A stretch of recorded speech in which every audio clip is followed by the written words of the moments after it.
Hello HSC students.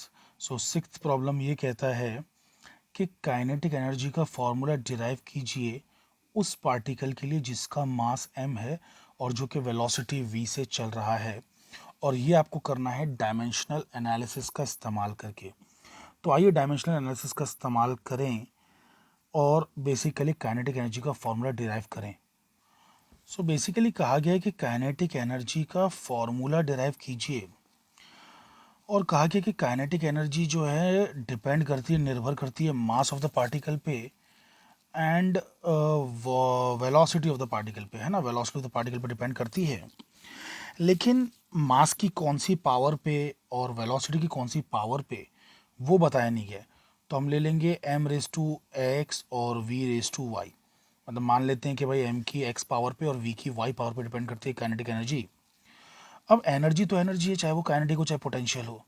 So basically अब हम क्या करेंगे ना, डायमेंशनल एनालिसिस का इस्तेमाल करेंगे। प्रपोर्शनलिटी साइन हटा के इक्वालिटी ला रहा हूँ, इक्वालिटी, और यहाँ पे एक डायमेंशन लेस कांस्टेंट सी ला रहा हूँ, डायमेंशन लेस कांस्टेंट। ठीक है, इसका कोई डायमेंशन नहीं है। तो बेसिकली खाली नंबर है, प्योर नंबर है। अब काइनेटिक एनर्जी का डायमेंशन अगर मैं निकालना चाहूँ तो वो तो एनर्जी ही है ना, बेसिकली वो तो एनर्जी ही है। तो यहाँ पे मास रेस टू वन और रेस टू एक्स और वेलोसिटी मतलब मीटर पर सेकेंड, मीटर पर सेकेंड, मीटर पर सेकेंड। ठीक है, रेस टू वाई। और काइनेटिक एनर्जी एनर्जी है, तो बेसिकली एनर्जी का तो आपको पता ही होगा कि जो यूनिट आता है, और नहीं पता है तो भाई वर्क का यूनिट निकाल लो, वर्क से डायमेंशंस निकालो, फोर्स इनटू डिस्प्लेसमेंट करके। ठीक है, अगर नहीं आता है तो मुझे लगता है कि आपको आता है, तो ये होगा m1 L2 T-2। ठीक है, m1 L2 T-2 ये एनर्जी का या वर्क का डायमेंशन है।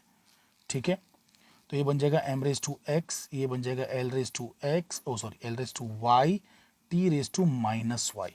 ठीक है, अब अगर मैं बेसिकली कंपेयर करूं चीज़ों को, लेफ्ट हैंड साइड की राइट हैंड साइड की, तो मास से मास को कंपेयर करना पड़ेगा, लेंथ से लेंथ को, और टाइम से टाइम को कंपेयर करना होगा। तो x की वैल्यू सीधा सीधा वन आ जाती है ना। m के ऊपर वन है, यहाँ पे m के ऊपर x है, तो x की वैल्यू वन आ जाती है। और जब मैं l से l को कंपेयर करूंगा तो y की वैल्यू टू आ जाती है। अब अगर मैं t से t को कंपेयर करूं तो भी minus Y equals to minus two आ जाएगा। मतलब वही बात है कि y इक्वल्स टू टू ही आने वाला है, बेसिकली कहने का मतलब ये है। तो ये रिडंडेंट है, इट्स रिडंडेंट। तो y equals to two. So इसका मतलब काइनेटिक एनर्जी मास की फर्स्ट पावर और वेलोसिटी की सेकंड पावर पर डिपेंड करती है। मतलब kinetic energy is some constant c into M V square. ये कांस्टेंट की वैल्यू डायमेंशनल एनालिसिस से नहीं आ सकती, ये डायमेंशनल एनालिसिस का एक ड्रॉबैक है।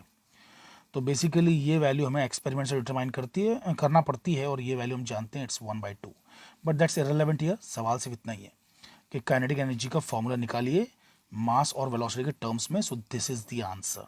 ये एज अ साइड नोट आप लिख सकते हैं कि we know from the experiments the value of C is half.